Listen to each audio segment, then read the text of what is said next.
Maksiat niku terbagi menjadi dua.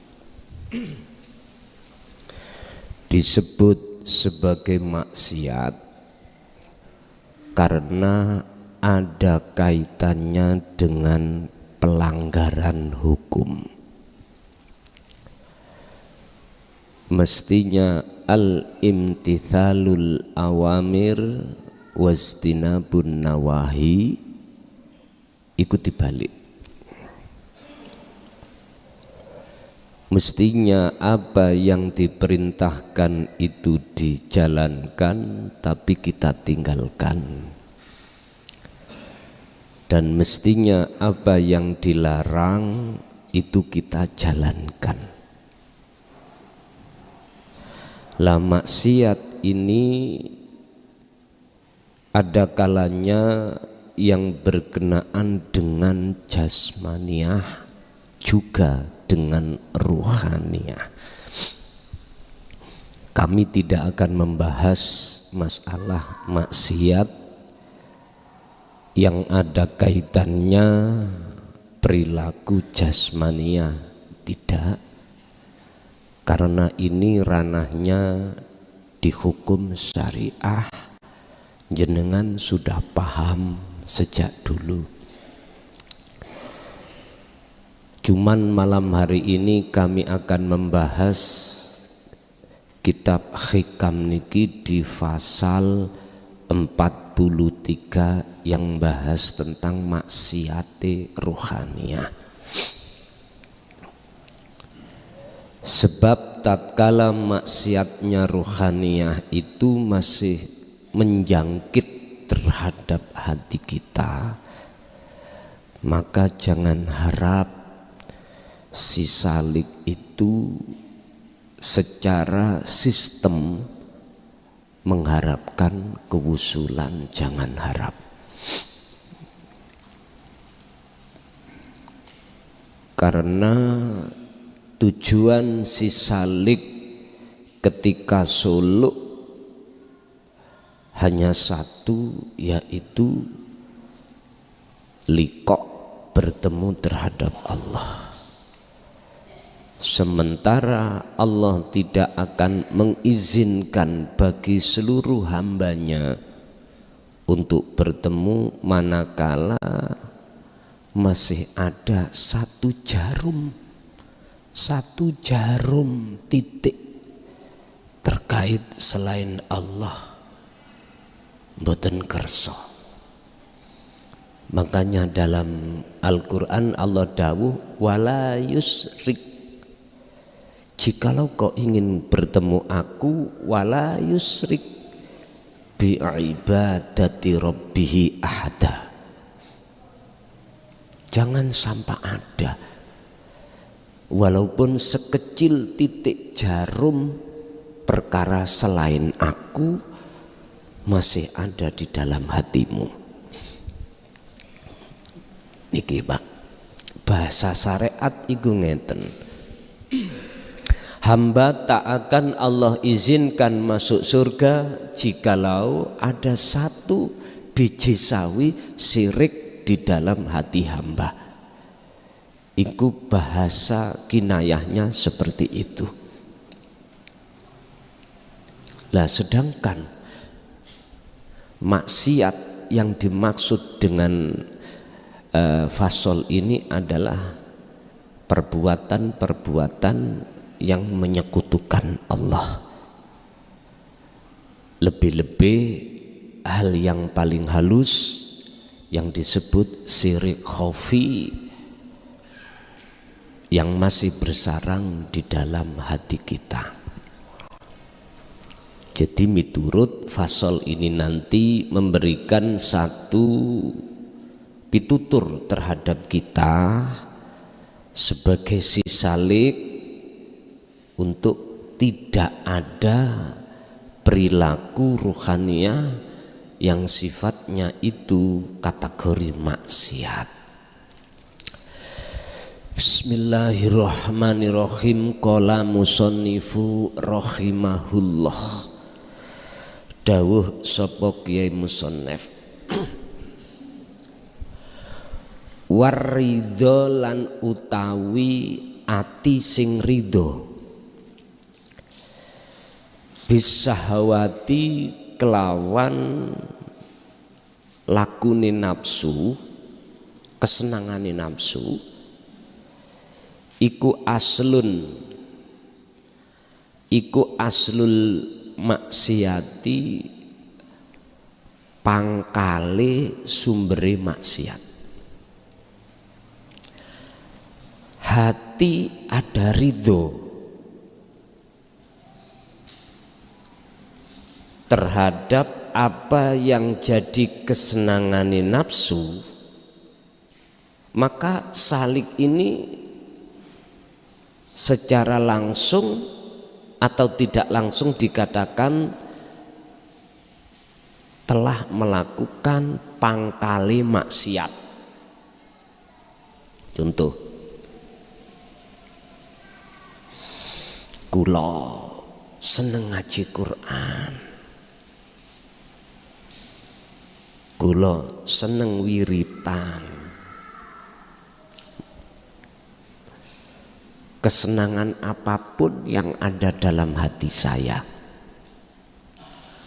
Kok yo saya ini di dalam hati masih merasa sumbernya bisa melakukan itu dari diri saya sebagai makhluk.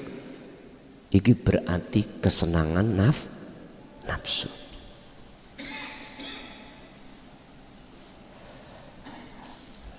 Apabila perkara laku dohir yang kelihatan bagus ngaji kula niki, iku wae sebagai pangkali maksiat, apalagi yang lainnya.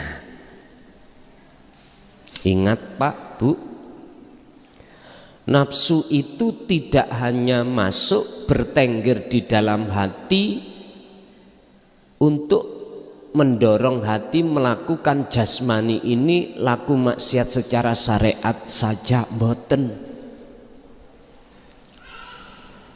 Kesenangan nafsu itu juga mendorong terhadap hati kita untuk jasmaniyah niku ya laku taat secara syariat. Tapi nafsu itu enggak memperbolehkan alias tidak ridho terhadap ruhaniyah seseorang yang bertajalli, mboten purun. Mboten angsal hati iku tidak boleh, hati itu ingat Allah, intinya di situ. Olehnya melakukan mempunyai kehendak apapun itu enggak boleh. Hati itu sadar kalau semua itu bersumber dari Allah, nafsu melarang.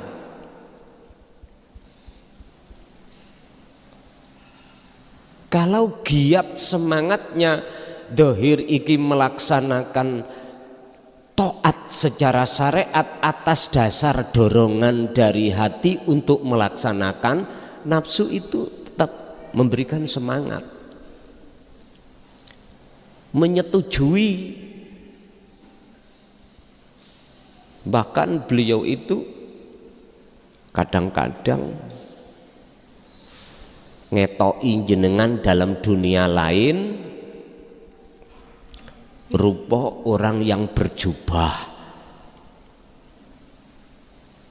entah ngaku-ngaku wali, entah ngaku-ngaku malaikat, memberikan semangat terhadap hati untuk mendorong jasmani melakukan taat. Tapi nafsu itu melarang hati jenengan untuk ingat pada Allah. Hanya itu, Pak. Makanya ketika saya punya kehendak, punya karep, keinginan, mesti didorong nafsu untuk supaya saya bertaholli, didorong di dalam keadaan hati yang bertaholli.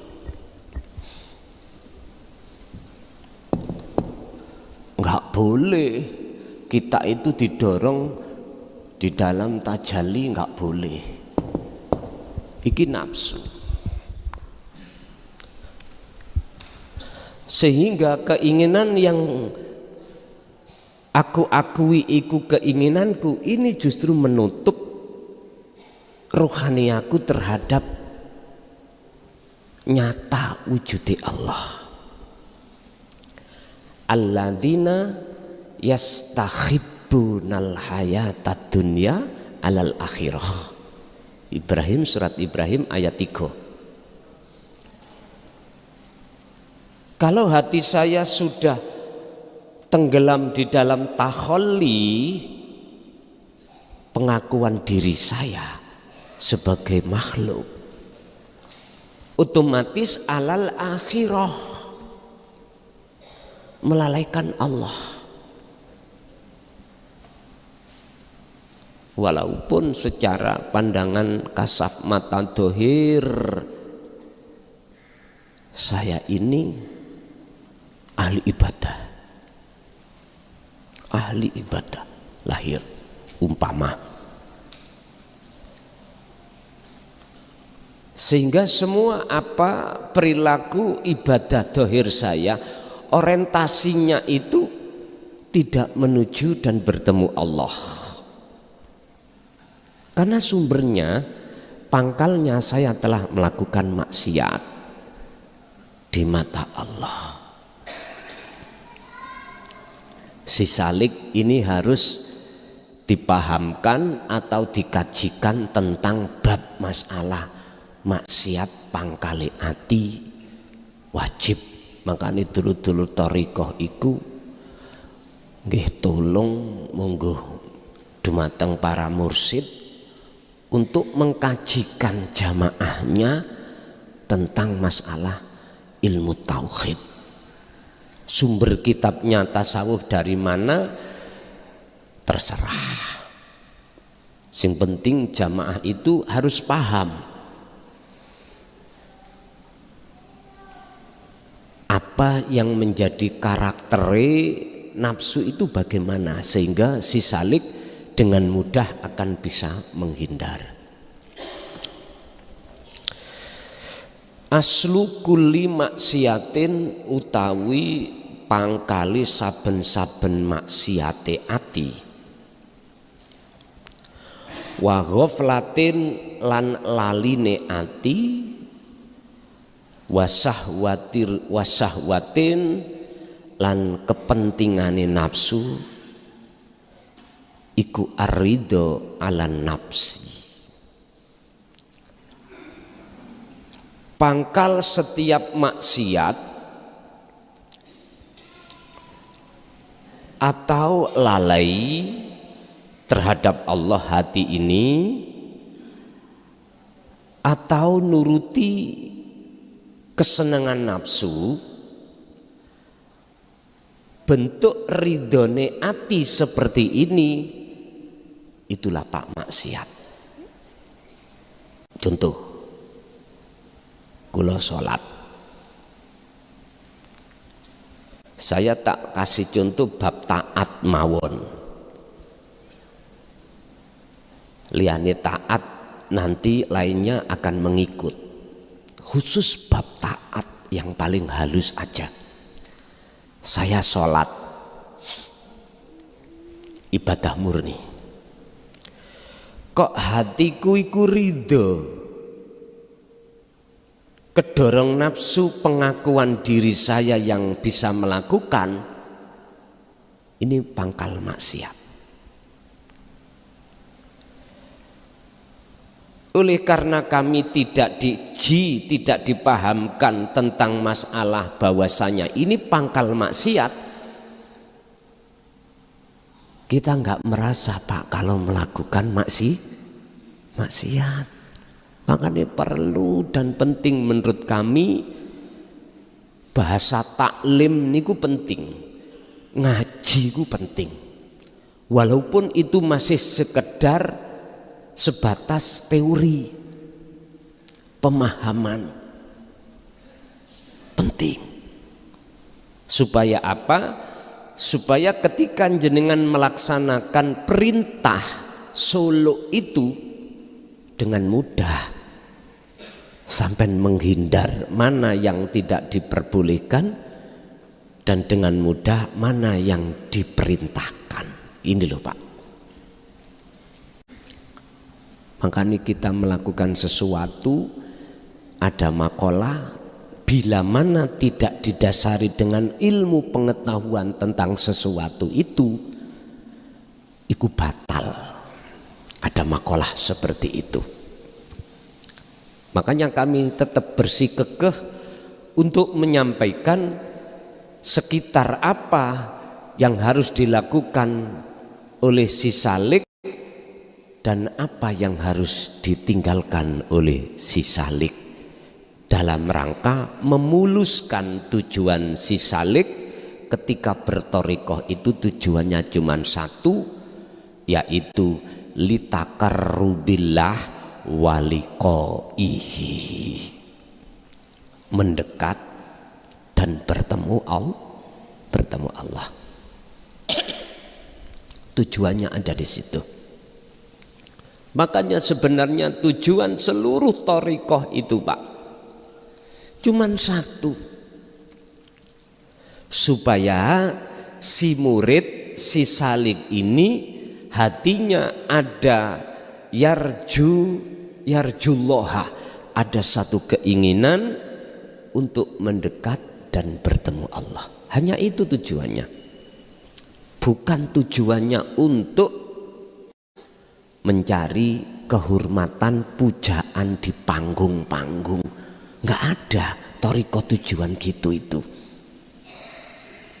Nggak ada sebetulnya thariqah itu tujuannya untuk membesarkan pengikut organisasinya. Nggak ada tujuan itu. Tujuannya cuma satu, litaqarrubillah waliqaihi, mengajak umat manusia ini untuk lekas ada keinginan mendekat dan bertemu Allah. Bapak Ibu hadirin, saya mengembalikan ke khitoh, apa arot atau tujuan dihadapkan thariqah itu. Jikalau ada yang tanya tentang saya, apa klason thariqahnya, ada yang tanya. Sederhana Pak, aku jawab, thariqahku itu ngikuti apa yang menjadi thariqahnya Rasulullah. Apa? Ibadah murni dan tidak murni. Ini sudah menyangkut seluruh thariqah yang ada, khususnya di Indonesia Muktabaroh, baik ibadah murni atau tidak murni, kami jadikan sebagai jalan untuk bertemu Allah. Saya tidak membeda-bedakan antara murni dan tidak murni, tidak. Sebab setiap saat dan waktu Allah itu menghadapkan kita itu Pak, berbagai macam aktivitas. Berbagai macam aktivitas. Jikalau ada orang yang masih ragu, tanya apa thariqah klason, tak jawab, thariqahku iku nderek apa yang sudah pernah dilakukan Rasulullah. Apakah Qadriyah? Boleh jadi. Apakah Satoriyah? Boleh jadi. Apakah Akmaliyah? Boleh jadi. Semua sudah masuk di dalamnya. Intinya cuma satu, thariqah yang betul-betul muktabaroh terhadap Rasulullah itu kembali ke khitohnya. Apa? Tujuannya cuma satu, litaqarrubillah waliqaihi. Nggak ada tujuan untuk supaya utangi ben lunas, mboten enten. Tujuannya supaya muridnya tambah gede, pengikutnya tambah ukeh, mboten enten. Ada tujuan biar dunyane sukses barokah, mboten wonten mriku tujuan thariqah itu. Netepi hukum hakikat supaya bisa makrifat dateng Gusti Allah. Jikalau enggak ada yang suka ya enggak apa-apa, sakarsa. Pun wa aslu kulli taatin lan utawi pangkali saben-saben taat niki kebalikan, Pak. Wa yaqadatin lan tegese eling menyang Allah ati ya, wa ifatin lan ngajeni awake. Ngajeni awake ku ya apa, Pak? Netepake sifat hakikati hamba pada dirinya hamba, boten ngerampas sifat hakikati Allah. Niku maksudnya adalah ngajeni menyang awake indallahi inda rabbihi ing ngersane pangerane siman wau. Bahasa ngajeni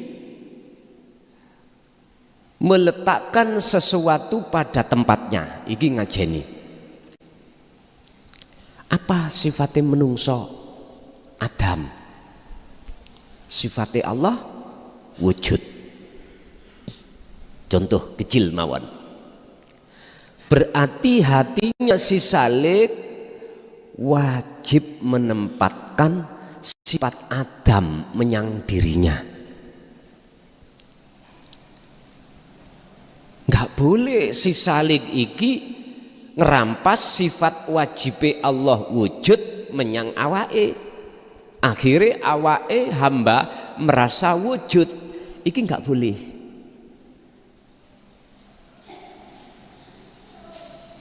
Pangkal dari setiap ketaatan datang Allah pertama adalah ingat. Yang ku maksud ingat, sadar semua keadaan yang terjadi pada diri kita itu milik Allah. Dasari la haula wala quwata illa billah. Loh niki loh, hati kalau tidak dilatih zikir seperti ini angel, Pak. Angel ketika dihadapkan situasi apapun hati klik ngajeni awake ini ngersane Allah, netepake sifat hakikate Allah pada Allahnya iku angel alias lali ya awak dhewe. Makanya mengapa kita dikasih Allah waktu baik zahir maupun batin ya, waktu khusus dalam satu hari satu malam. Kita orang-orang syariat itu diberikan waktu 5 waktu yang disebut al-maktubah, sholat 5 waktu. Itu kan semuanya sudah meninggalkan seluruh aktivitas, Pak. Istri, suami ditinggal, anak ditinggal, kerjaan ditinggal, apapun yang berhubungan dunia itu ditinggal baik secara lahir lebih-lebih batin. Tapi kasirum minal bashar, kebanyakan hati manusia nggak bisa, boten sakit. Kuncinya apa kok gak iso? Itu tadi jenengan kalih kula niki belum dipahamkan bab masalah apa sih tujuan thariqah, netepi hukum hakikat supaya bisa makrifat pada Allah. Karena ini kita tolak, mboten saged memanfaatkan waktu yang apa ya sing istimewa, waktu istimewa. Apa eksekutif Pak niku nggih nek sepur eksekutif apa ya, waktu sing istimewa. Dikatakan istimewa karena baik batin maupun dohir jasmani sudah meninggalkan urusan-urusan selain Allah, fokus untuk netepi urusan datang Allah. Sehingga di dalam surah Toha niku Allah katakan, aqimis sholah li dzikri, tegakkan tetepono sejatine sholat itu semata-mata untuk mengingatku. Persoalan mengingat, Pak, mohon maaf, kalau hati ini masih menolak loh ya, tentang ajaran apa yang sudah Rasulullah sampaikan tentang tauhid, netepi hakikat nuju makrifat, nggih mohal, Pak.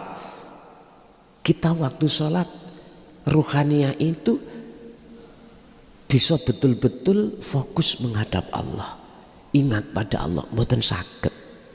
Kalau jasad maklum netepi syarat dan rukunnya sholat, tapi ruhaniyah kita masih jauh, Pak, dari kebenaran. Inilah, Pak, mengapa, apa sebabnya Rasulullah diturunkan Allah ke bumi? Hanya satu, supaya menjadi rahmat segenap alam. Cari rahmat di situ. Bisa jenengan mendapatkan rahmat manakala jenengan iki masuk di dalam kelompok limangkana yarjullaha. Ada keinginan hati merespon untuk mendekat dan bertemu Allah. Kalau selain kelompok niki mboten saged. Mboten saged. Bapak Ibu hadirin rahimakumullah. Kalau toh pangkal dari sebuah taat itu adalah satu, zikir, dua, ngajeni menyang awake alias netepi sifat hakikate hamba pada diri hamba, maka si salik wajib paham bab masalah niki. Jenengan sakderenge dibeat para mursid mestinya sudah dibekali niki. Karena seseorang setelah baiat itu, Pak, wajib menjalankan namanya kholwat atau suluk atau khususiyah, wajib. Lah tujuan si salik ketika suluk atau khususiyah atau kholwat adalah yakfur bittauhid wa yu'min billah. Niki ning nggone surah Al-Baqarah ayat 256. Yakfur bittauhid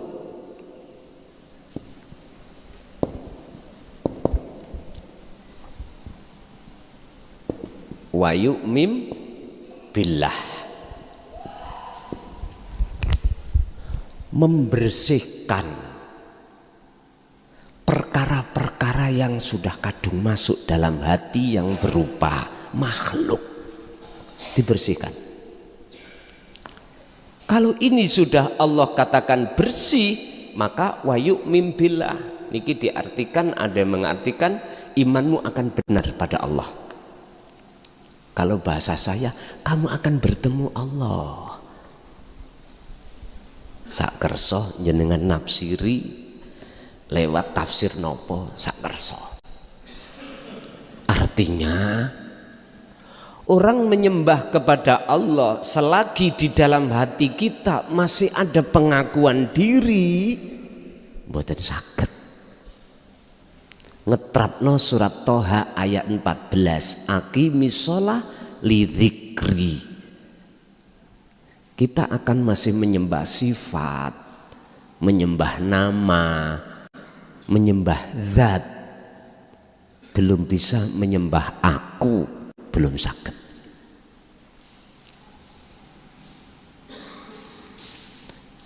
Mengingat umur kita tinggal sedikit, Pak Bu, miturut hemat waktu saya. Kita itu loh Pak, aku yakin yang datang niki rata-rata di atas 40 lah umur itu. Ada yang 60, bahkan ada yang 70. Bukan lantas kita yang masih 40, alah aku masih jauh mati. Loh jangan gitu. Aku masih 30, nanti aja kalau sudah umur di atas 40. Ya jangan gitu, wong namanya mati ku nggak tahu. Kita nggak tahu, pernah tahu Pak.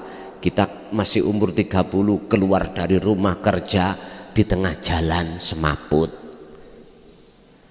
dibawa ke rumah sakit gak nutut, ya bisa jadi. Sing sudah umur 80 kadang-kadang gak matek-matek, ngoten ku nggih wonten. Sampai anake sing nunggu pegel, lu wonten sing kaya ngoten iku. Wis kita nggak usah debat masalah tinggal berapa. Yang terpenting kita harus siap ketika suatu saat ajal itu datang, kita sudah siap menghadap Allah. Itu aja. Otomatis harus diawali mulai saat ini kita harus melakukan kholwat, melakukan suluk, melakukan khususiyah. Boleh khususiyah ini jenengan lakukan ketika jenengan dalam keadaan apapun, monggo. Dasare ada, silakan buka surat Ali Imran 191. Keadaan apapun boleh. Dengan berdiri monggo, dengan duduk nggih monggo, dengan berbaring juga monggo. Di situ dikatakan seperti itu. Saya ulang, tujuan khususnya suluk kholwat adalah membersihkan seluruh apa yang menjadikan kotoran hati, penghalang hati kepada Allah. Kalau itu sudah bersih, maka hijab atau penghalang hati, kotorannya hati kalau sudah hilang, baru dikatakan bertemu Allah. Pun lanjut.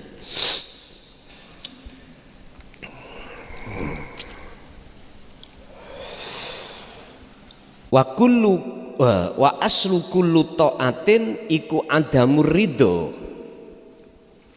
mingka anha, utawi pangkali saben-saben taat yaiku rupane iku mang yaiku eling nang Allah, netepake sifat-sifate hamba ke hamba, menetapkan sifat hakikate ke Allah, iku adamur ridho, disebut ora anani ridho mingka saking sira anda saking nafsu ira. Jikalau jenengan ingat pada Allah sambung, berarti pundi ning ati muncul rasa akune Allah. Ini lho Pak sing kula maksud zikir atau ingat iku di situ. Dasare la haula wala quwata illa billah, cara hadise, cara Qur'ane wallahu khalaqakum wa ma ta'malun, maka itu disebut jenengan gak ridho terhadap nafsu. Loh, inilah yang ditakuti oleh nafsu Pak. Dan golongan yang seperti inilah yang Allah sebut di dalam surat Al-Hijr ayat 40.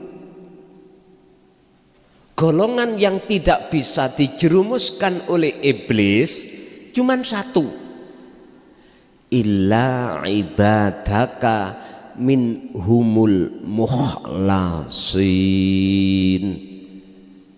Al-Hijr ayat 40. Semua daripada golongan yang seperti ini, mulai Nabi Adam sampai keturunannya semuanya nafsu iblis jerumuskan kita. Ya waktu-waktu jenengan belum disebut arifin, belum disebut wasilin, inilah golongan kita yang terjerumuskan. Yang tidak adalah kecuali di antara golongan hamba-Mu ya Allah, golongan yang panjenengan pilih. Ya niki sing dipilih. Saged dipahamkan nggih? Wis. Lanjut. Al makna inna masdaro kulli maksiatil qalbi lillahi ta'ala iku huwa al-ghaflatu. Sak temene sumbere saben-saben maksiate ati lillahi maring Allah iki berarti urusane rohaniyah. Iku huwa utawi masdari atau kul iku al-ghaflatu, lalai. Jenengan sholat lalai maksiat. Ayo. Wah mending gak sholat ae daripada maksi. Ada yang seperti itu menerjemahkan. Mending aku duduk nyun sewu ya, nyun sewu. Atau merokok sing penting ati iku sambung. Wis sampean artine dhewe. Salat tapi ati lali nang Allah, berarti ati iki maksiat dateng Allah. Drengki nang aku, silakan. Aku nggak akan pernah menutupi kebenaran yang harus kami sampaikan. Dan ini kalimah makola ini bukan berarti jenengan tak suruh untuk tinggalkan sholat maktubah. Mboten lho Pak. Ampun salah paham sampean. Ampun salah paham. Ampun salah paham. Iki contoh kecil. Nek jenengan drengkeni kula mboten napa-napa. Kula sepura ora apa-apa. Nggih mboten kula seneni. Karena itu hak jenengan. Kula mboten nyeneni, mboten nyalahno jenengan. Suwe-suwe sampeyan ambek aku ya matek. Nggih mboten. Apa badine kula drengkeni sampeyan? Gak lali ya awak dhewe ya matek. Wong urip ning donya sepisan kok.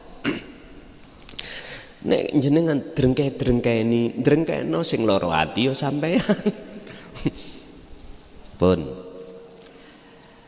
Wal inhimaku fil hayati dunya, dan membiarkan kesenangan nafsu di dalam kesenangan dunia. Jenengan kalih kula niki nuruti apa sing dadi kesenangane nafsu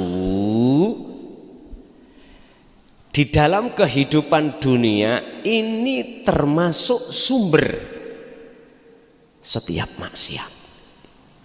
Ati. Cara wong duwe acara ngono karepe nafsu iku ya apa?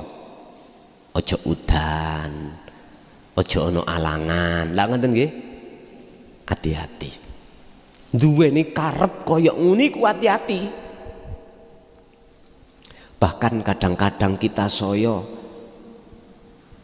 apa jenenge sing nolak udan itu Pak?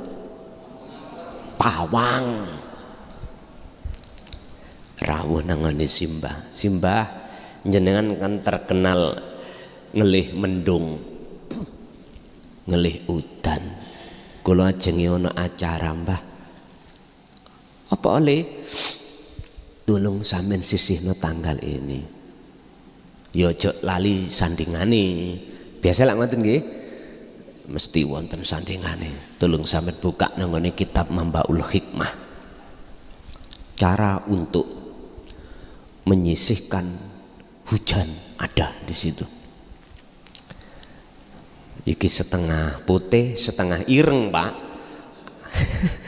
Akhirnya nggih bahas masalah sandingan. Napa to Mbah sandingane? Mayar. Ya gula kopi. Ojo lali rokok simbah iki rokok iku gudang garam abang. Anak sandinge maneh kok sapu gerang. Gawon ya. Masalah simbah iki wis gak iso nanggone pasar, golekno dhewe siapno. Siap. Ngoten. Lu tenan Pak ngoten niku. Simbah langsung tandang nyiwer wau. Lu andai kata Allah iku nuruti apa sing dadi kehendak sampean terus yang dilakukan simbah.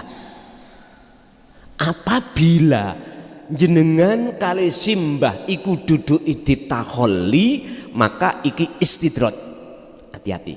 Dulu kita sudah bahas istidroj. Bukan hidayah. Bukan petunjuk untuk mendekatkan hati pada Allah. Justru menjauhkan hati terhadap Allah. Maka si salib kalau sudah mengenal netepi hakikat nuju makrifat tidak pantas. Sampai niki dolanan ngeten.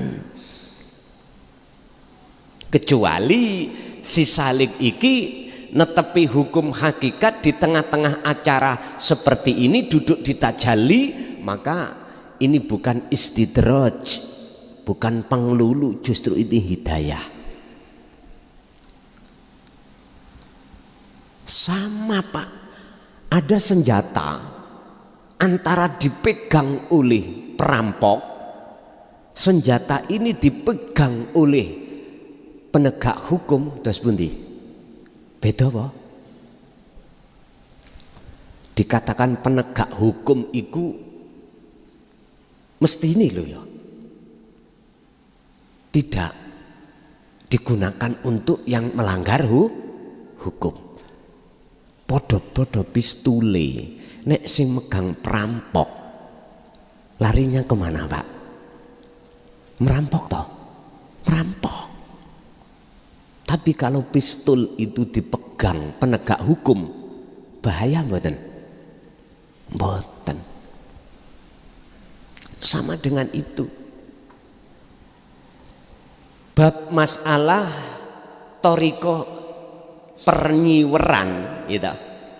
Niki kalau dipegang si salib yang tidak duduk di tajalli, ini bahayanya.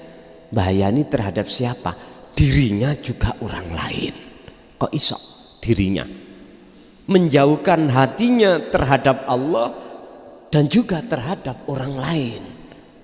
Maksudnya orang lain apa? Jenengan memberikan keterangan tentang masalah pernyiweran, mesti larinya tidak ke Allah.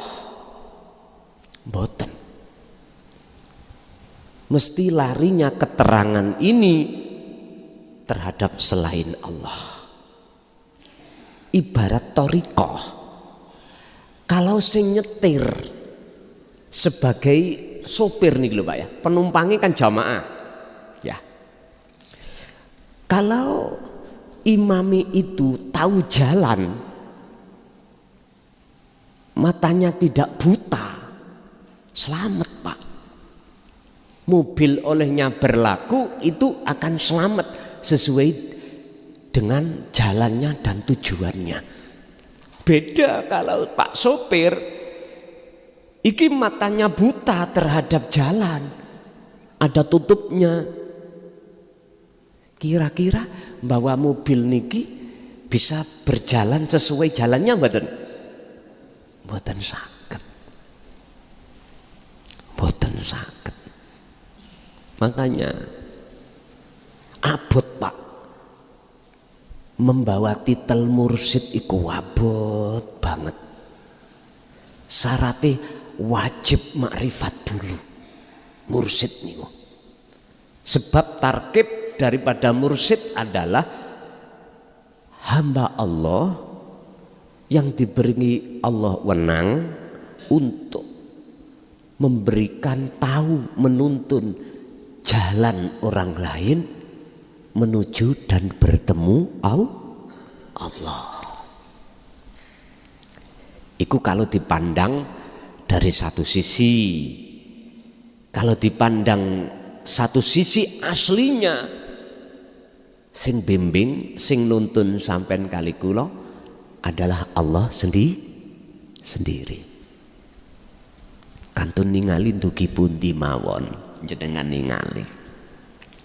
Nek jenengan ningali dugi makhluke sebagai utusan, seakan-akan seperti mursid itu makhluk iku. Tapi nek jenengan iki mandang aslinya, semua guru kita adalah Allah Subhanahu wa ta'ala. Sebab sudah Allah katakan, innaka la tahdi man ahbabta walakinallaha yahdi may yasha.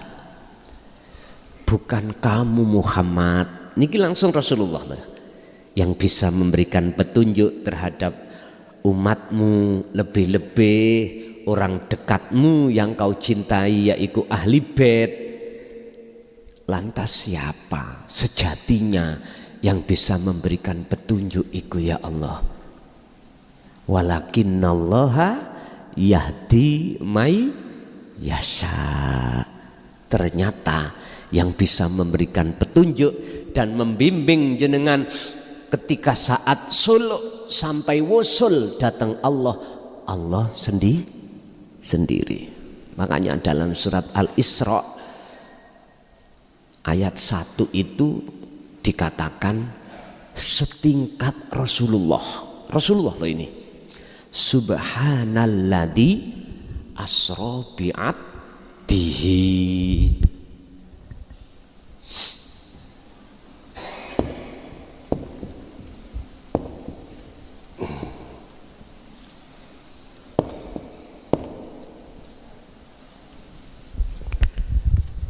Maha suci Allah yang memperjalankan hambanya. Maksudnya di sini adalah Rasulullah. Setingkat Rasulullah itu loh Pak, tidak ngakoni kalau dia itu yang berjalan sendiri. Iki Rasulullah. Dikatakan dialah Tuhan yang maha suci yang memperjalankan hambanya di dalam waktu malam.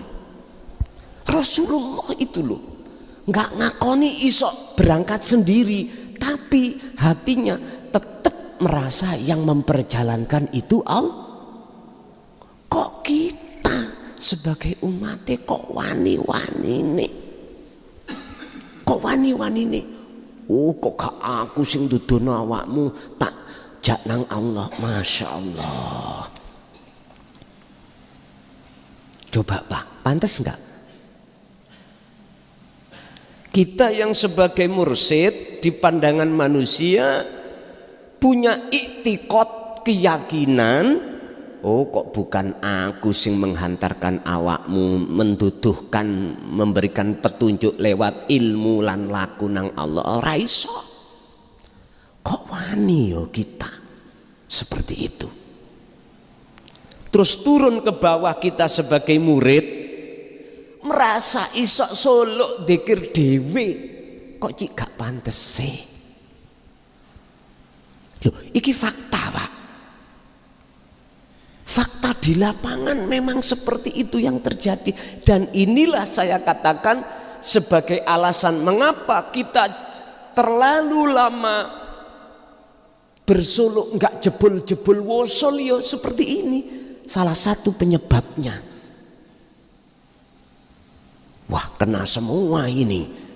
Loh, saya katakan seberat apapun, sepedas apapun kalau itu kebenaran tetap saya sampaikan. Urusan saya dibenci, no problem saya. Monggo diterima, monggo mboten masalah. Nek ngono meneh gak usah ngaji. Tambah seneng aku Pak. Estu tambah seneng.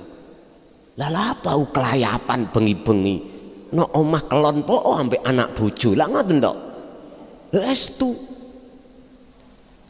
Makanya saya katakan boten napa-napa kula niki didrengkeni atau disalahkan, akhirnya waktu saya tidak dikasih panggung, diterka apa yang kusampaikan pedas, menyinggung banyak orang, mohon maaf. Wallahi kami tidak bermaksud untuk menyudutkan individu atau golongan, menyalahkan, enggak. Saya bicara fakta di lapangan. Tapi saya tidak hanya bicara fakta, kami akan tetap memberikan solusinya biar tidak seperti itu. Urusan diterima, gak diterima bukan urusanku. Fahimtum? Ya ampun. Sik geding ndrengkeni, monggo, iku hak jenengan. Aku harus belajar siapa yang menggerakkan jenengan drengkeni nang aku. Aku belajar memandang Allah. Dengan begitu maka untuk mengamankan hati saya sendiri biar tidak sakit dalam dada, nggih mohon maaf jenengan enggak pernah kusalahkan pun bener pun ngeten, paham nggih? Nggih. Wis ngeten iki nek ngaji hikam niku Pak. Jadi saya tidak akan pernah menyingitkan maksud yang sebenarnya. Sekalipun itu umat ndrengkeni saya, aku no problem. Li'annahu krana sak temene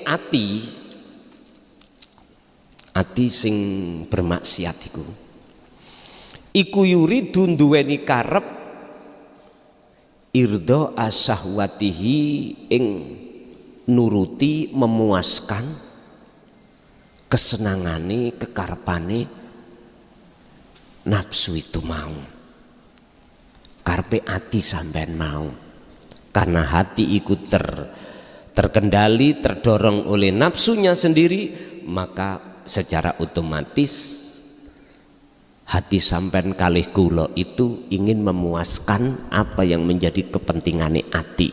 Yang kepentingane nati iku dorongan teko nafsu. Qala dawuh sapa Allah fi surati Ibrahim al ayata tsalitsata ing ayat 3 rupane alladzina utai wong akeh yastahibuna kang podo seneng-seneng sapa landina al hayata dunya niki sing dimaksud ati bukan jasmani Pak. Alladzina utawi pira-pira atine wong akeh yastahibuna kang podo nyenengi sapa landina nyenengi al hayata dunya ing kehidupan yang bersifatkan ngalam dunya, alal akhirah ngalahake, mesti ngalahake lalai hati kita alam akhirat.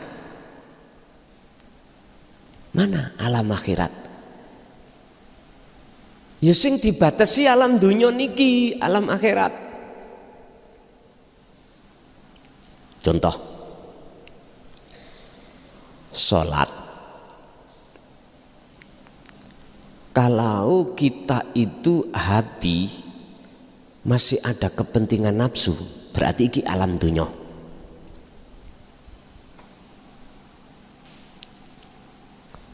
Satu, alam akhiratnya adalah ketika hati jenengan iki sudah lepas keakuan diri sebagai makhluk yang melakukan, justru akan muncul semua itu bersumber dari hidup dalam diri jenengan.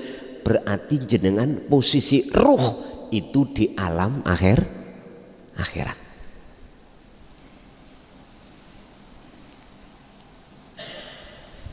Sekarang ditanyakan, Rasulullah waktu bertemu Allah ketika disebut Mi'raj, beliau itu sudah sedon apa dereng? Halo, dereng tau ya? Dereng. Itu artinya kita sebagai umat harus masuk alam akhirat dulu sebelum tinggalkan alam dunia dalam bentuk kematian. Bahkan sampai diteladankan di dalam surah Al-Ahzab ayat 21, laqad kana lakum fi rasulillahi uswatun hasanah. Rupanya uswatun hasanah adalah liman kana yarjullaha. Hati harus ada keinginan terlebih dahulu untuk bertemu Allah. Gak mudah Pak. Hati ingin bertemu Allah itu ning ati duwe karep. Untuk bertemu Allah itu gak mudah. Makanya ini salah satu, inilah yang dipilih Allah. Hatinya mesti ada rasa rindu untuk bertemu. Sederhana Pak. Nek jenengan pingin hanya ada rasa rindu aja loh ya untuk bertemu Allah. Udah. Hati jenengan dikirosir aja. Ucapkanlah di dalam hatimu wadhkur isma rabbika bukrata wa asila. Ini yang dilakukan Rasulullah juga. Surat Al-Insan 25. Muhammad, lakukanlah baik siang maupun malam hatimu untuk berzikir mengingat Allah. Ini biasanya ada di thariqah Pak, diajarkan namanya dzikir sir. Keluar napas, hati terus mengucap Allah, Allah. Dalam kondisi jasad apapun monggo. Ini cara untuk menumbuhkan hati yang Allah nanti akan menanamkan rasa hub atau rindu, tapi belum bertemu. Resikone ya. Rasane wong beban rindu gak ketemu iku ya apa Pak?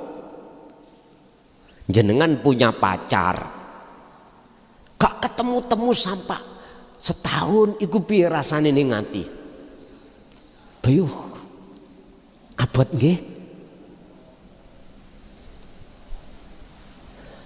Mangkana yarju liqa Allah fa inna ajalallah la'at.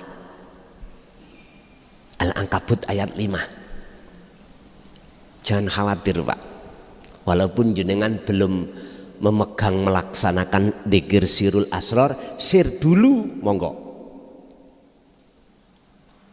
Miturut ayat itu Allah katakan barang siapa yang ingin bertemu Allah oleh karena ada beban rindu, mesti ingin ketemu.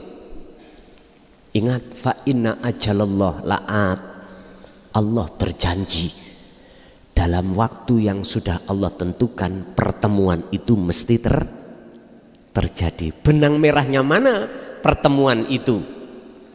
Antara dzikir sir dengan fana'u dzikri, yaitu sirul asrar. Ini sirul asrar niki benang merahnya itu.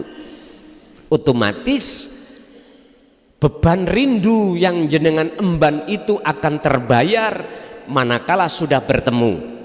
Kunci sebagai miftahul ma'rifah hati sampean datang Allah, wa huwa adzikru bisiril asrar. Coba praktekan, kalau nggak cocok dengan makalah atau pernyataan ini, ngapunten nih Kang Kadah, pisuwono aku, lak enak toh, pisuwono aku. Inilah Pak yang menjadi alasan mengapa Nabi Yunus wajib ada di perut ikan. Wajib. Inilah Pak maksudnya mengapa wajibin jenengan suluk atau uzlah kholwat itu di situ. Apa yang beliau lakukan ketika ada di perut ikan? La ilaha illa anta subhanaka inni kuntu minadz zalimin. Akhirnya menimbulkan satu kesadaran, Ternyata ibadah sholatku dulu iku isih maksiat. Lalai maksiat. Akhirnya kalau kesadaran hal yang seperti itu sudah tumbuh untuk ke depan, nggak mungkin jenengan ingin melakukan lagi seperti dulu. Mboten mungkin. Apa sih alasannya cara syariate beliau dimasukkan perut ikan? Karena hanya satu, gak terima umatnya menolak ajaran beliau. Akhirnya dia mendongkol hatinya beliau. Ini kesalahannya.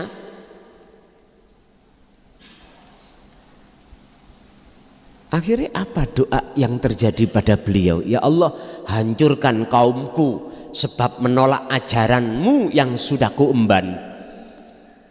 Beliau tidak melihat siapa di balik kaum yang menggerakkan kaum itu sehingga menolak. Sinten Pak? Allah ta? Lah inilah harus kita pelajari apa yang ditimbulkan di tengah masyarakat, cocok gak cocok demi kelangsungan perjalanan si salik jenengan kali kula supaya tidak tertunda wusulnya. Mohon maaf apabila kita menemukan perilaku-perilaku di tengah masyarakat baik sing nyocoki atau tidak nyocoki, ayo belajar kita ngejoi dzikir. Ngejoi dzikir. Lah kalau gitu lah gak berlaku yang namanya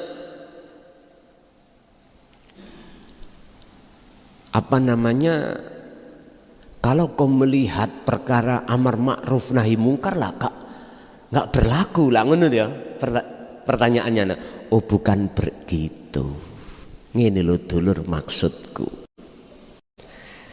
Biar hukum syariat al-amru bil ma'ruf jenengan iki perkara-perkara apa sing diperintahne iku, sing diperintahke iku jalan, perkara apa yang dilarang itu tidak jalan alias ditinggalkan, jenengan boleh posisi cara dohir mengingatkan, tapi ruhaniyah sampean iki sibuk bersaksi menyang agunya Allah. Gak masalah kalau seperti ini,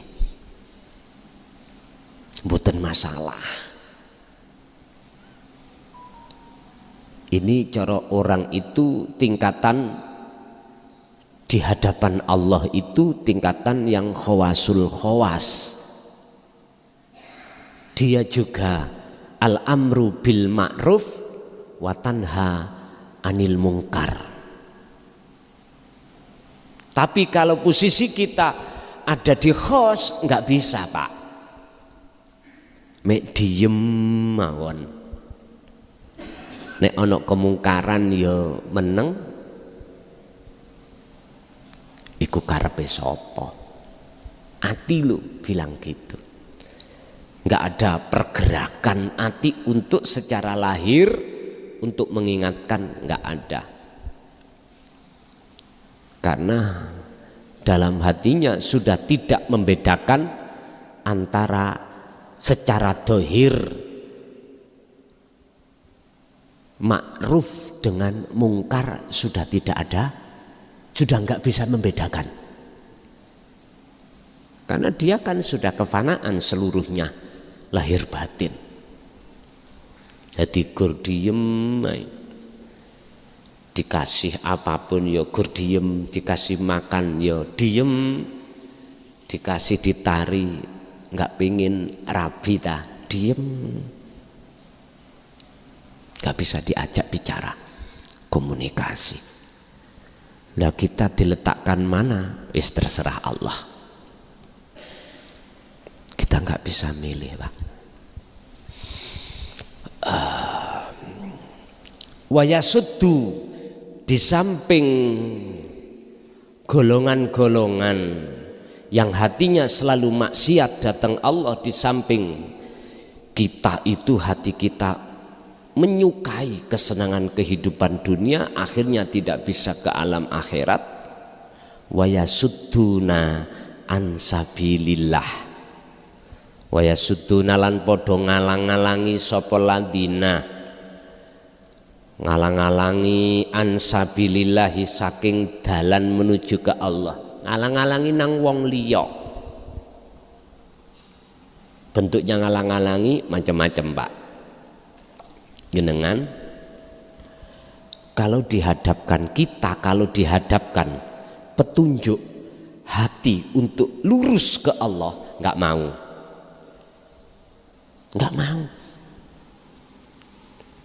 Akhirnya apa yang disampaikan, yang disampaikan terhadap kita terkait masalah dinu tauhid, pengesaan Allah, mesti ditolak. Kadang-kadang ngomong ngenten kita, ojo ngaji ilmu tauhid ya, sing jarene hakikat makrifat, gendeng awakmu kok. Tonggoku lho ya gendeng gara-gara ngaji iku. Loh, ini bentuk menghalang-halangi. Ngapunten Kang kathah. Bahkan ada satu makalah kalimah yang mengatakan, jikalau syariatmu itu belum cukup, jangan sekali-kali kau ngaji babakan hakikat menuju makrifat. Loh, ini bentuk, Pak, bentuk penghalang-halangan. Karena itu ajaran itu semuanya sesat. Loh, ada yang mengatakan seperti itu. Loh, inilah bentuk wayasudduna ansabilillah. Enggak suka terhadap orang lain hati ini ketika condong lurus mau kepada Allah, di jalan Allah, enggak mau. Sehingga panggung-panggungnya, mimbar-mimbarnya orang yang mengibarkan tauhid itu dibatasi. Bahkan kalau bisa ditenggelamkan, seperti zaman dulu tenggelame waktu hitam, tambangi gabus. Akhirnya kita nggak bisa, Pak, menemukan ajaran tentang keesaan Allah secara gamblang dan transparan di tengah umum, nggak pernah menemukan. Lagi muncul sikat, lagi muncul sikat. Wa yasudduna an sabilillah.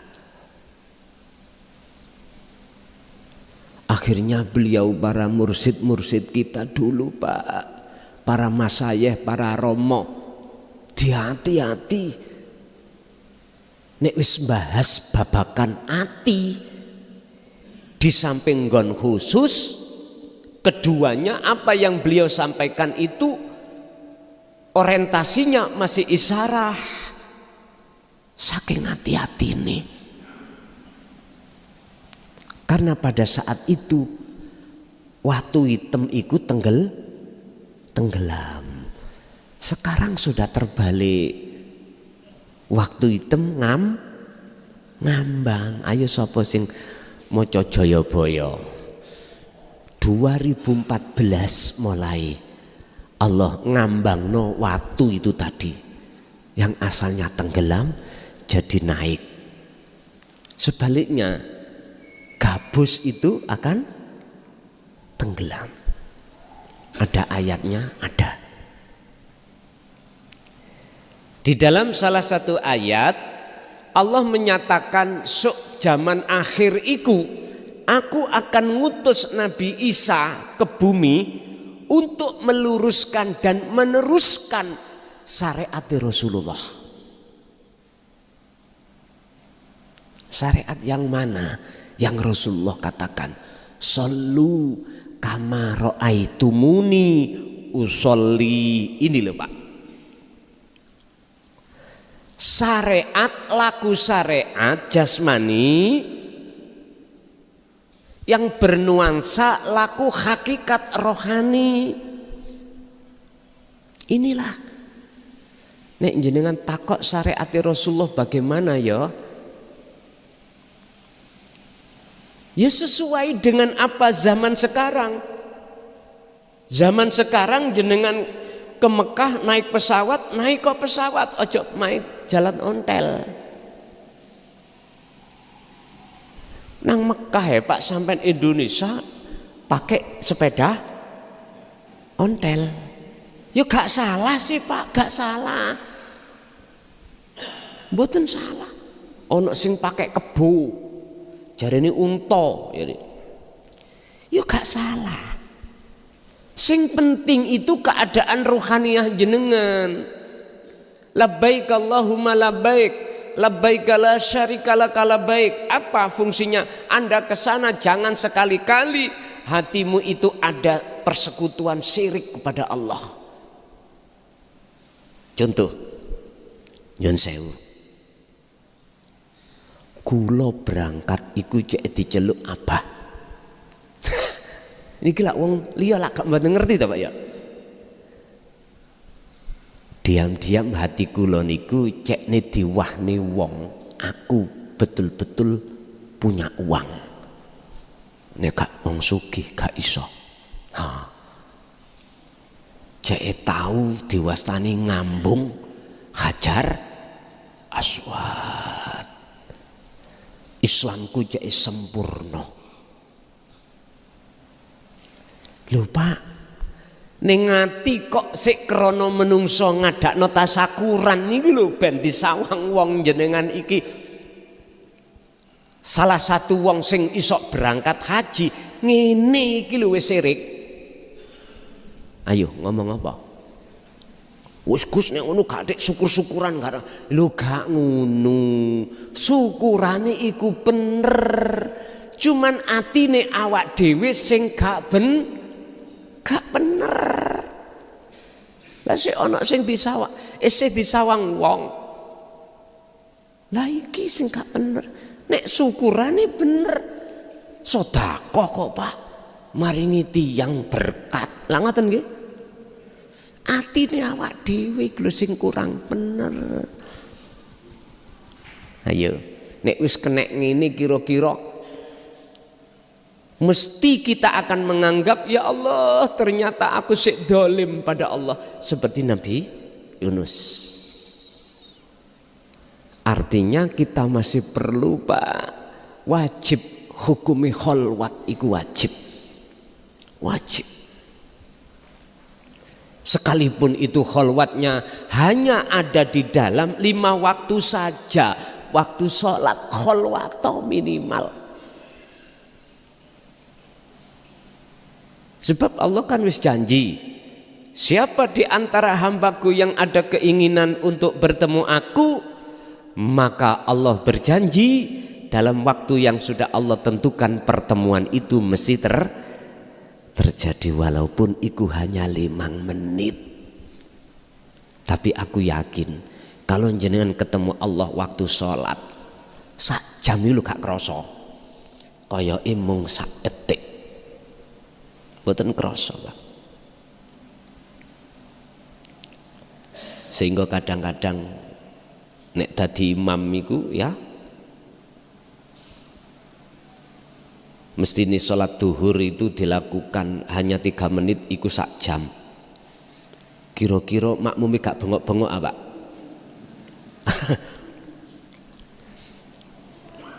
Apalagi pas traweh.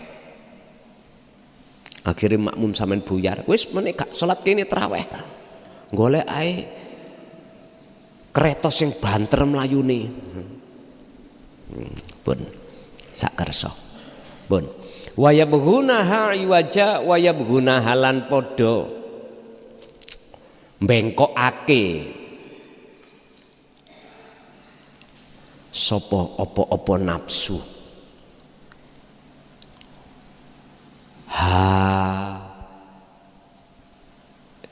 ing sapa niku?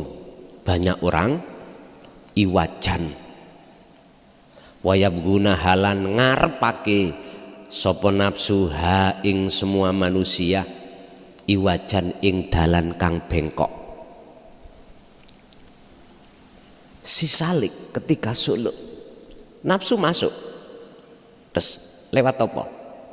Mendo-mendo wong tua, mendo-mendo wali, mendo-mendo malaikat, terus ngomong ngeten, wis cukup ibadahmu kholwatmu, wis cukup, wis diterima, gak usah diteruske. Bisa jadi Pak Iku. Dan atau ditanamkanlah dalam hati kita supaya kita makhluk ini yang merasa kholwat ini termasuk kita telah dibengkokno. Kadang-kadang tidak begitu Pak. Jenengan ditawari urusan kehidupan dunia. Apakah derajat? Apakah duweni kesaktian dungone mandi, duweni karomah, jenengan ditawari supaya tujuan sampean ke Allah itu kebekal dengan karomah itu. Jenengan gak waspada, terima aja, diterima. Akhirnya dadi wong sing duweni karomah.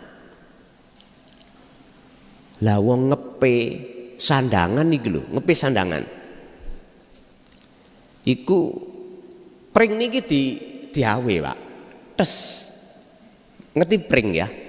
Pohon pring. Ret. Bajune sampean deleh ngono. Wis dikon munggah. Niku pernah terjadi dulu itu namanya Mbah Ud. Mas'ud, Ki Haji Mas'ud. Daerah Sudarjo Pagarwaja pun almarhum.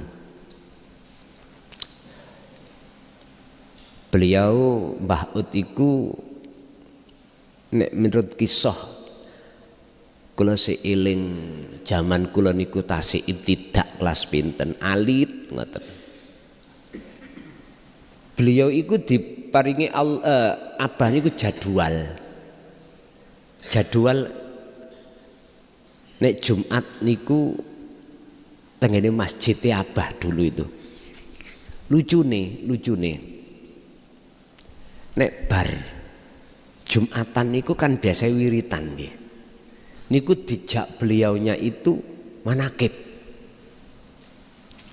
Lah manakib ya kudu ana sandingane kemaron. Mboten kemaron tok.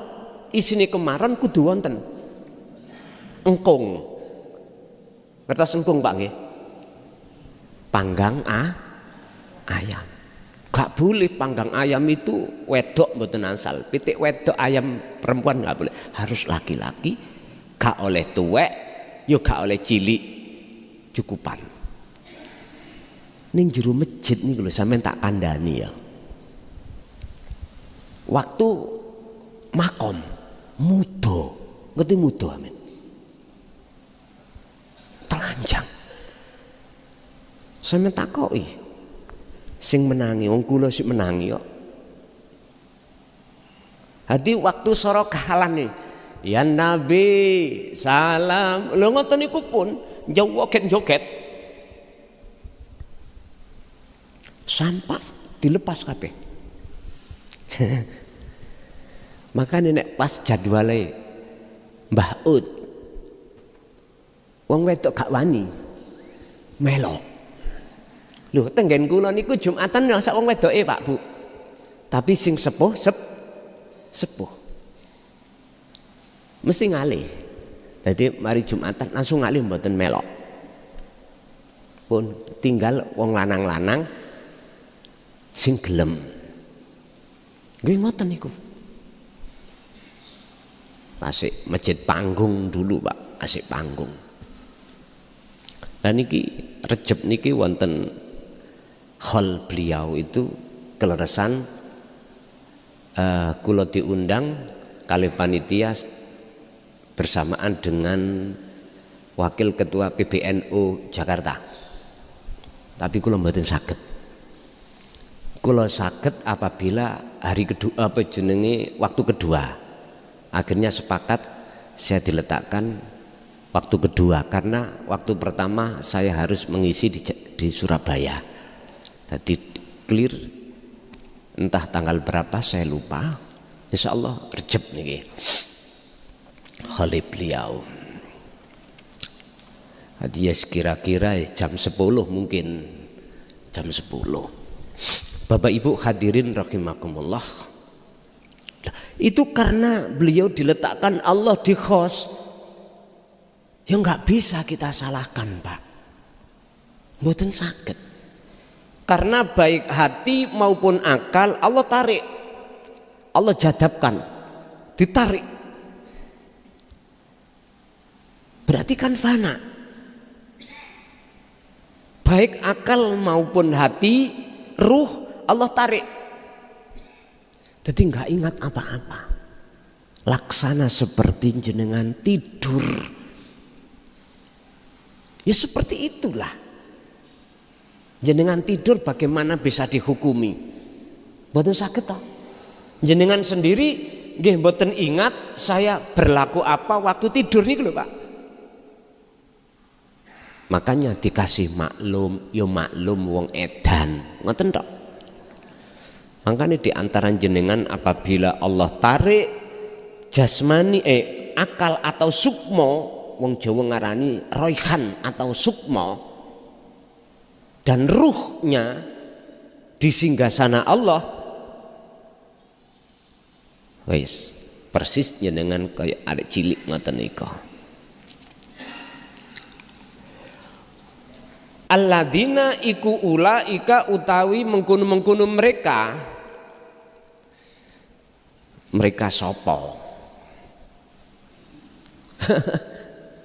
Terserah anak buah iblis apa iblise, terserah saya maknani apa. Ulaika utawi mengkono-mengkono mereka iku fi dhalalim ba'id. Iku fi dhalalin ing dalem kesesatan ba'idin kang adoh. Berarti 3 karakter tadi suka terhadap kehidupan dunia, 2 melarang tidak suka orang berjalan di atas jalan Allah, yang ketiga menghalang-halangi atau membengkokkan tujuan orang lain menuju Allah dibengkokkan. Jelas hal yang seperti itu mereka itu tersesat yang amat jauh.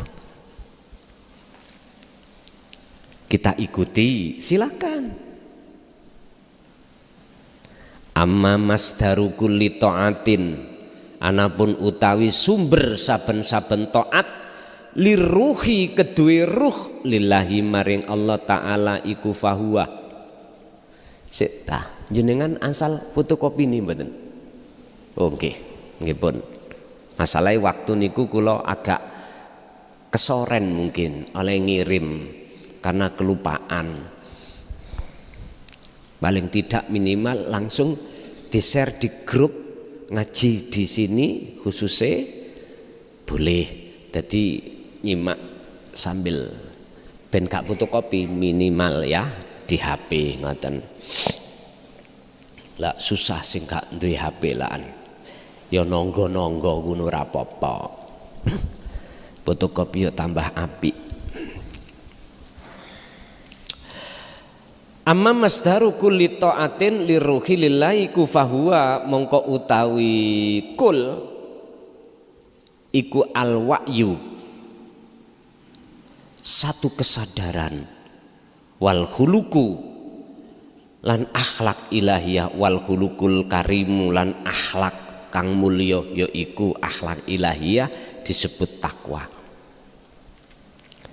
Adapun sumber ketaatan bagi ruh terhadap Allah yaitu satu kesadaran bahwasanya apa yang muncul dan timbul dari semua makhluk termasuk diri kita ning dodo sampean iku ono kesadaran aku nih Allah, inilah sumber ketaatan. Dan inilah yang disebut akhlak ilahiyah at-taqwa. Inilah takwa yang sebetulnya Allah katakan tentang takwa itu adalah derajat yang paling luhur di sisi Allah. Inna akramakum indallahi atqakum. Yang takwa itu bersumber dari 3 hal: ilmu untuk mengesahkan Allah, amal berarti khalwat, istiqomah terus menerus. Wa kullu hadhihi lan wakulu hadzalan utawi saben-saben iki taat iku bisa babi tahakumi sahwati, krana sebab ati sampean iku ngendhalekno hawa nafsu, terkendali pun aman, akhirnya sholati tidak bernilai maksiat, aman wis. Jadi maksud saya ketika jenengan sholat iku kok yo masih kebuku maksiat, terus jenengan sudah mendengarkan keterangan ini dan beriman, untuk selanjutnya janganlah kau sholat yang bernilai maksiat. Artinya akimis sholat, jagalah sholat itu harus bernilai taat. Paham gak maksud kula? Iku jikalau jenengan diletakkan Allah di khawasul khawas baru sakit. Ya udah, wong belajar sepedaan itu ya mesti tiba Pak. Jangan takut dengan besetnya, berdarahnya kaki karena kena batu jatuh, jangan. Angkat lagi sepeda dan naiki sampai betul-betul lihe jenengan. Asarhu utawi sarai saufa nata'allamu al-mazida anis syahwat. Saufa nata'allamu bakal ngenal ngerti sapa kita al-mazida anis syahwat, ing lebih mendalami kepentingane nafsu syahwat iki. Iku man utawi sapa hiya utawi nafsu, wa madalan utawi sapa apa iku wujuduha wujudin nafsu. Kita akan lebih mengenal lebih ke dalam tentang kepentingan nafsu. Siapa nafsu itu Pak? Wa madha wujuduha, wujudin nafsiku yang bagaimana? Alladzi qala innahu yajibu alaina mukharabatuha. Innahu sak temene qol iku yajibu wajib alaina ing ngatasi kita apa mu'arahatuha, olehnya nundukake ha ing nafsu. Jikalau kau mengerti sapa si nafsu, wujud itu bagaimana, maka disitulah Anda akan bisa mengendalikan nafsu. Jikalau tidak tahu, maka jangan harap Anda akan bisa mengendalikan nafsu. It kaifa natamakanu, tatkalane khali kaya apa iku natamakanu, mungkin sapa kita mim mukharabati syahwati, iku merangi kepentingane nafsu, wahazimati halan ngalahake ing nafsu. Iku ilam takrif lamuno durung kenal, durung ngerti sapa Anda, sapa sira wujudaha ing wujude nafsu. Heta, apa mungkin Anda akan bisa mengendalikan, menundukkan nafsu? Lah wong kita belum kenal, belum tahu, sing ya apa sih nafsu? Istilah bahasa wong perang, apakah mungkin kita akan bisa menang melawan musuh sementara kita tidak tahu mana musuh kita, sedangkan musuh kita tahu kita? Makanya tentang masalah merangi nafsu, Kanjeng Nabi dawuh, itulah jihadul akbar. Perang yang paling besar adalah nundukno hawa nafsu. Wis ringkese pundi sifat nafsu iki? Wujude kaya apa sih? Sederhana. Kalau kita hanya mengenal apa yang diterangkan di dalam Al-Qur'an oleh para romo-romo dulu, membayangkan iblis nafsu iku ya raine welek. Ana sungune ya toh? Wis raine iku gak ono gantenge belas. Pak, nyun sewu, iku mung sanepan. Artinya ya apa? Ngeten lho asine.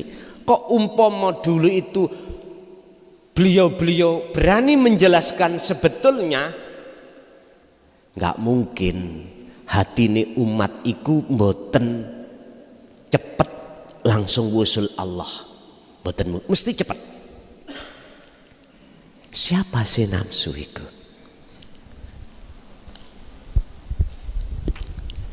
Kalau kita terjemahkan dari bahasa lugat,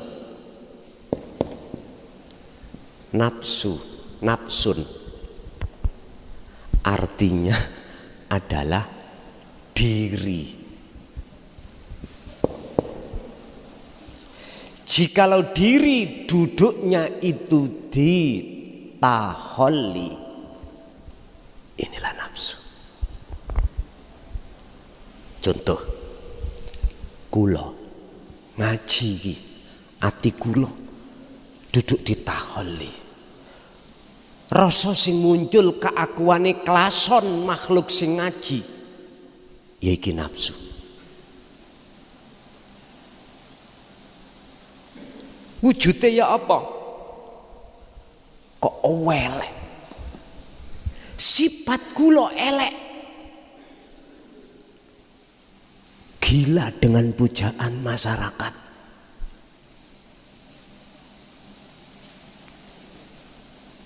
Kula duwe kepinginan supaya ngajiku iku didengar. Dilebokno ning kuping, wis tah, pokoke harus dipercaya. Egoisme, atau bahasa Indonesianya disebut ego.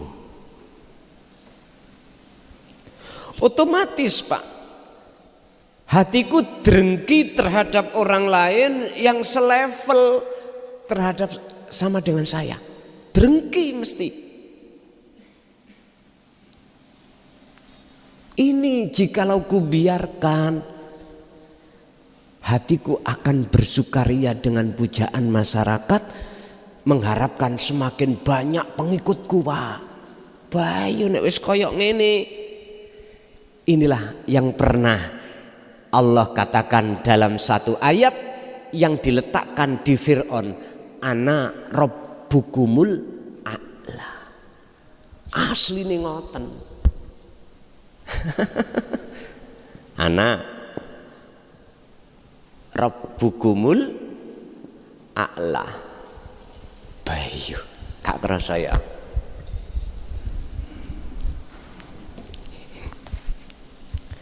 Atiku akan drengkeni alias gak seneng jikalau pengikutku iku mek tawiti bahkan tinggal loro. Wis gak seneng blas. Loh, inilah nafsu. Sifatnya kan elek dalam hatiku.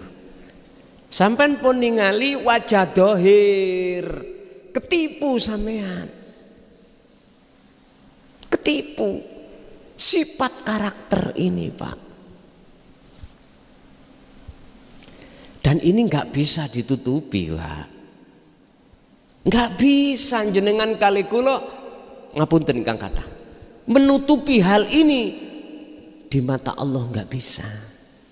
Sebab innallaha ya'lamu ma fis sudur.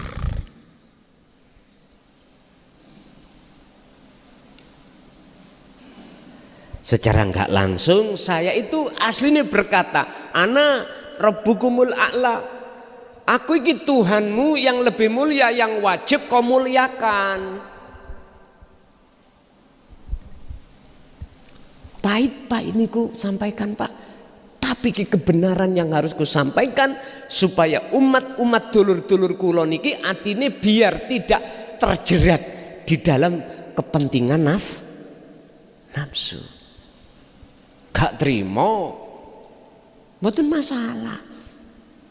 Kok cekal panggungku, monggo aku tambah seneng. Ingat Pak ya, Rasulullah ketika menyampaikan perkara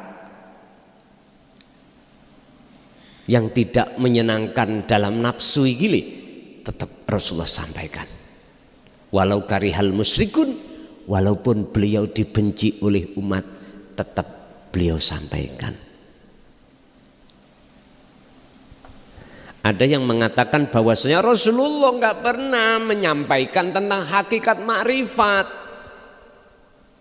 Sita.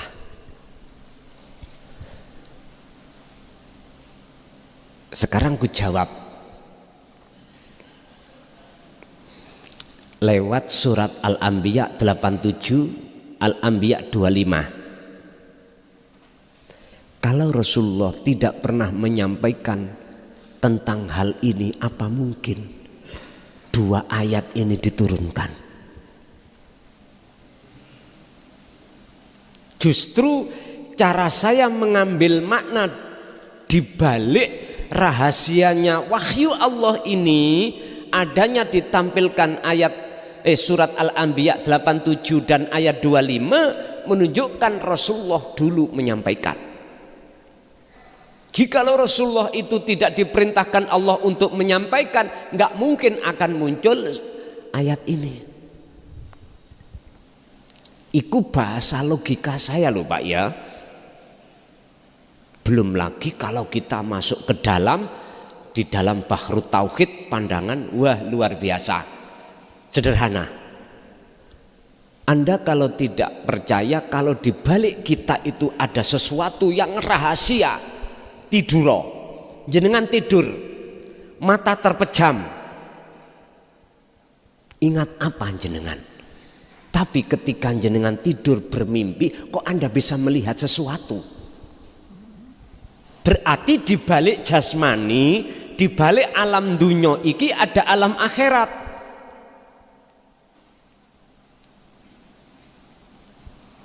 Mata kita terpejam Pak, terus kita tertidur bermimpi ketemu si A ketemu si B, kok bisa Anda melihat? Itu menunjukkan bahwasanya di balik dohir itu ada batin, di balik alam dunya itu ada alam akhirat, di balik makhluk itu ada wujudnya Allah.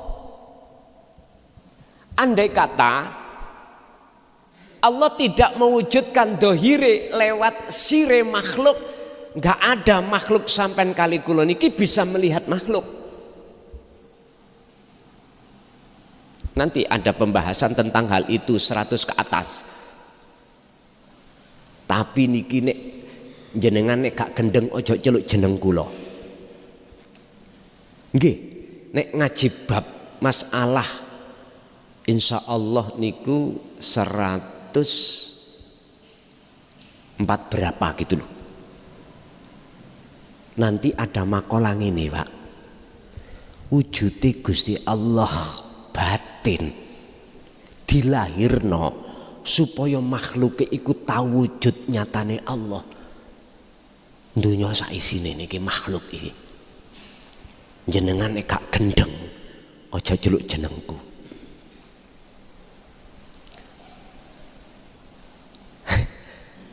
Artinya gendeng, ati sampai nek gak gila nang Allah, nek sudah detik-detik ngelakoni ngamal niki, nek gak gendeng ojo diceluk klason, celuken bel ae. Wis memang iku kudu ngono sampeanku. Tapi ketika saya mentasehkan ngaji ke sana ke sini ke mas saya nggak berani buka makalah itu nanti.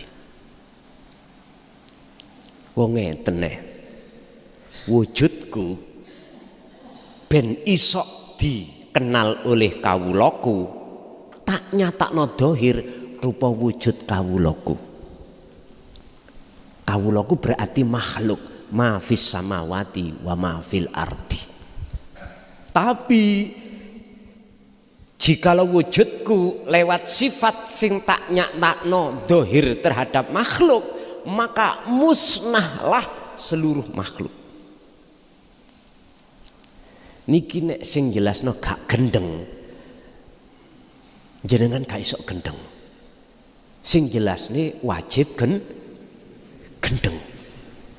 Berarti kalau ada orang yang berani menjelaskan makalah nanti, berarti wonge gendeng. Wis sampean titeni, monggo sampean pelajari, tak bukae titik ae.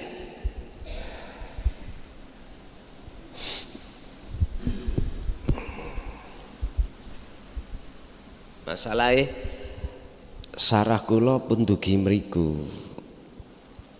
Sekedap nggih.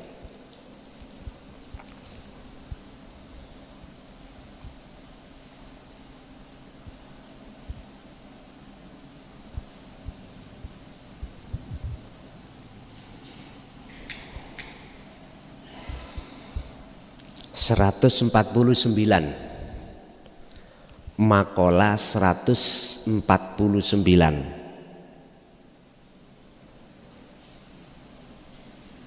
Saya menyerah kitab hikam ini sudah sampai di situ, Pak. Ini balik-balik hilang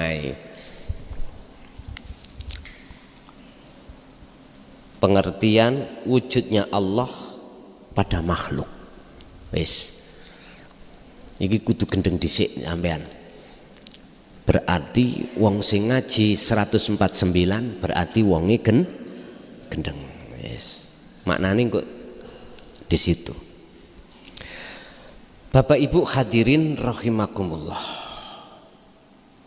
Jikalau jenengan sudah tahu kedudukan dan wujudnya nafsu, maka barulah jenengan ini ketika beribadah untuk menjinakkan dan menundukkan nafsu dengan mudah bisa jenengan laksanakan. Kuncinya cuman itu tak, Pak. Ngelepas keakuan sampean, otomatis akan muncul keakuan Allah. Sehingga diri nafsu ingsun nanti kembalinya itu tidak ketaholli, akan tetapi menuju tajal gak apa-apa. Lah wong teng mriku sing berlaku Allah kok. Innani sak temene ingsun, ana ya ingsun iku Allahu Gusti Allah. Lah Gusti Allah dhewe kok. Salah ndugi pundi? Sing salah itu kan kita ngrebut pengakuannya Allah. Itu loh yang gak boleh. Lalu kita sudah nggak ada yang menyatakan itu Allah sendiri. Oleh karena banyak orang memandangnya dari sisi makhluk, ketika Al-Khalat mengatakan la fi jubati illallah, tidak ada dalam diriku ini kecuali Allah. Berhubung yang orang yang melihat Al-Khalatnya yang bicara makhluk, langsung ditebalno. Lho ngoten lho. Ya akhi, wahai saudaraku, makna sahwati fil lugati iku an-nafsu. Maknane nafsu secara lugat itu adalah diri, yaitu diri ini tadi. Wa fil istilah lan ing dalem makna secara istilah hiya utawi makna secara istilah iku daiyatus syahwati, dorongane keinginane nafsu fil qalbi ing dalam ati isbatan baik kelawan positif au nafian utawa kelawan negatif, kepentingan apik utawa elek secara istilah disebut nafsu iku tatkala muncul aku makhluk. Iktikad rasa yang ada iman dalam hati kita kalau kita yang melakukan itulah nafsu yang dimaksud. Kalimatun nafsi huwa ismun lahu maknan wasi'un jiddan. Kalimat nafsu itu adalah isim yang mempunyai arti yang sangat luas. Waqad yakni ar-ruha, bisa jadi nafsu itu diartikan ar-ruh, roh. Wa nafsa, jiwa. Wa rohbata lan keinginan, terserah jenengan make yang mana. Walakinnahu lan tetapi nih yang disebut sebagai nafsu ghaliban ing dalam kaprai iku ma yufassaru bidaf'il qawiyyi, perkara sing sering dimaknani dengan kepentingan yang kuat. Yang kepentingan yang kuat itu ujung-ujungnya ana nggone keaguan hamba, baik sawaun kana isbatan au nafyan, baik keinginan iku negatif apa positif, positif apa negatif. Positif berarti taat, perkara yang diperintah, negatif perkara yang dilarang. Berarti enggak pandang lakune dohir. Apapun keinginan di dalam hati, jikalau di dalam hati duduk di takholli, itulah maksudnya nafsu. Wamanan utawi sapane wong iku radiyah, ridho sapa man bisahwatihi kelawan kepentingane nafsune man, ya la buddha mongko ora kena ora alias wajib ayakuna ing yen to ana apa kalbuhu atine man iku ghafilan lalai anillahi saking Allah. Orang kalau sudah ridho nafsu njajah nang atine siman man, wajib atine orang itu lalai dari Allah, itu pasti Pak. Makanya sholat gak tahu ono benere di mata Allah, dikatakan maksiat terus tadi. Loh, melihat dari sini loh Pak, berarti seluruh umat manusia kejangkit toh, kejangkit, terjangkit dengan keadaan seperti ini Pak. Oleh karena keadaan hati para umat itu seperti ini, maka diturunkanlah utusan Allah Kanjeng Nabi untuk membawa ajaran ini, untuk menyampaikan. Akhirnya nopo? Sampean bandingno sendiri. Ketika jenengan kalih kula belum Allah kenalkan tentang masalah tauhid ini, ketika menghadapi persoalan keadaan dunia bagaimana? Wis gak ono enake Pak, ora ono enake tenange. Tapi bagaimana ketika saat Anda yastami'unal qaul, sudah mendengarkan dawuh-dawuh yang ada di situ dan Anda fayat tabi'una aksan dan menjalankan. Ayo sampean timbang-timbang ati sampean piyambak, letak tentreme ati itu ketemu ning pundi. Gak usah dijawab, jenengan sendiri dalam hati bisa membedakan Pak. Siapapun kita, jikalau masih ridho nafsu diri kita menguasai hati kita, maka pasti dan dipastikan hati kita akan lalai pada Allah. Wadzalika utai mengkono ghafilan, hati sing lali iku masdarun, bersumber iku masdaru kulli maksiatin, sumbere saben-saben maksiat, tiap-tiap maksiat kolbiatin kang bangsa ati. Yo ini Pak, ghaflah lalai itu adalah sumber atau pangkal segala maksiat.